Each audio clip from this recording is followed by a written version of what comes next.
The Nail, Chapter 2. I regretted the very first word I mentioned to her regarding my feelings. She became a block of ice, and I lost at once all that I might have gained in her good graces. Still she answered me very kindly. "It is not because it is you, sir, who speak to me of love, but love itself is something which I hold in horror." "But why, dear lady?" I inquired. "Because my heart is dead. Because I have loved to the point of delirium, and I have been deceived." I felt that I should talk to her in a philosophic way, and there were a lot of platitudes on the tip of my tongue, but I refrained.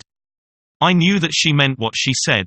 When we arrived at Malaga, she said to me in a tone I shall never forget as long as I live, "I thank you 1,000 times for your kind attention during the trip, and hope you will forgive me if I do not tell you my name and address." "Do you mean then that we shall not meet again?" "Never. And you, especially, should not regret it." And then with a smile that was utterly without joy she extended her exquisite hand to me and said, "Pray to God for me." I pressed her hand and made a low bow. She entered a handsome Victoria which was awaiting her, and as it moved away she bowed to me again. 2 months later I met her again. At 2 o'clock in the afternoon I was jogging along in an old cart on the road that leads to Córdoba. The object of my journey was to examine some land which I owned in that neighborhood and pass 3 or 4 weeks with one of the judges of the Supreme Court, who was an intimate friend of mine and had been my schoolmate at the University of Granada. He received me with open arms. As I entered his handsome house I could but note the perfect taste and elegance of the furniture and decorations. "Ah, Zarco," I said, "you have married, and you have never told me about it. Surely this was not the way to treat a man who loved you as much as I do." "I am not married, and what is more I never will marry," answered the judge sadly. "I believe that you are not married, dear boy, since you say so, but I cannot understand the declaration that you never will." "You must be joking." "I swear that I am telling you the truth," he replied. "But what a metamorphosis!" I exclaimed. "You were always a partisan of marriage, and for the past 2 years you have been writing to me and advising me to take a life partner. Whence this wonderful change, dear friend? Something must have happened to you, something unfortunate, I fear." "To me?" answered the judge somewhat embarrassed. "Yes, to you. Something has happened, and you are going to tell me all about it. You live here alone, have practically buried yourself in this great house. Come, tell me everything." The judge pressed my hand. Yes, you shall know all. There is no man more unfortunate than I am. But listen, this is the day upon which all the inhabitants go to the cemetery, and I must be there, if only for form's sake. Come with me. It is a pleasant afternoon and the walk will do you good, after riding so long in that old cart. The location of the cemetery is a beautiful one, and I am quite sure you will enjoy the walk. On our way, I will tell you the incident that ruined my life, and you shall judge yourself whether I am justified in my hatred of women. As together we walked along the flower-bordered road, my friend told me the following story.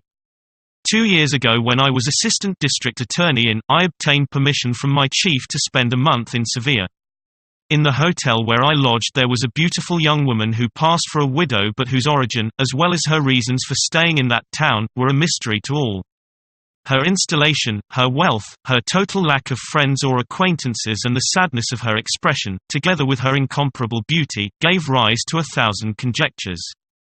Her rooms were directly opposite mine, and I frequently met her in the hall or on the stairway, only too glad to have the chance of bowing to her. She was unapproachable, however, and it was impossible for me to secure an introduction. 2 weeks later, fate was to afford me the opportunity of entering her apartment. I had been to the theatre that night, and when I returned to my room I thoughtlessly opened the door of her apartment instead of that of my own. The beautiful woman was reading by the light of the lamp and started when she saw me. I was so embarrassed by my mistake that for a moment I could only stammer unintelligible words. My confusion was so evident that she could not doubt for a moment that I had made a mistake. I turned to the door, intent upon relieving her of my presence as quickly as possible, when she said with the most exquisite courtesy, "In order to show you that I do not doubt your good faith and that I am not at all offended, I beg that you will call upon me again, intentionally." 3 days passed before I got up sufficient courage to accept her invitation. Yes, I was madly in love with her. Accustomed as I am to analyze my own sensations, I knew that my passion could only end in the greatest happiness or the deepest suffering. However, at the end of the 3 days I went to her apartment and spent the evening there. She told me that her name was Blanca, that she was born in Madrid, and that she was a widow. She played and sang for me and asked me 1,000 questions about myself, my profession, my family, and every word she said increased my love for her. From that night my soul was the slave of her soul. Yes, and it will be forever. I called on her again the following night, and thereafter every afternoon and evening I was with her. We loved each other, but not a word of love had ever been spoken between us.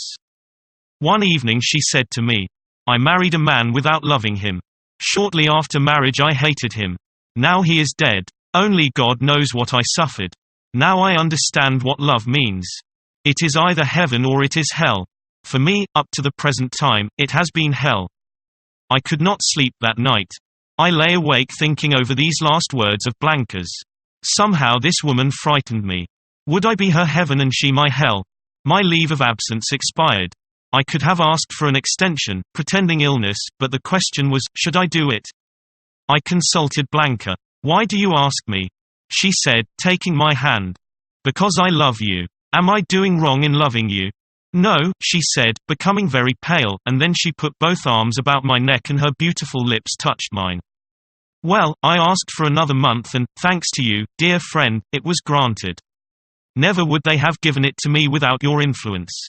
My relations with Blanca were more than love. They were delirium, madness, fanaticism, call it what you will. Every day my passion for her increased, and the morrow seemed to open up vistas of new happiness. And yet I could not avoid feeling at times a mysterious, indefinable fear. And this I knew she felt as well as I did. We both feared to lose one another. One day I said to Blanca, "We must marry, as quickly as possible." She gave me a strange look. "You wish to marry me?" "Yes, Blanca," I said, "I am proud of you. I want to show you to the whole world.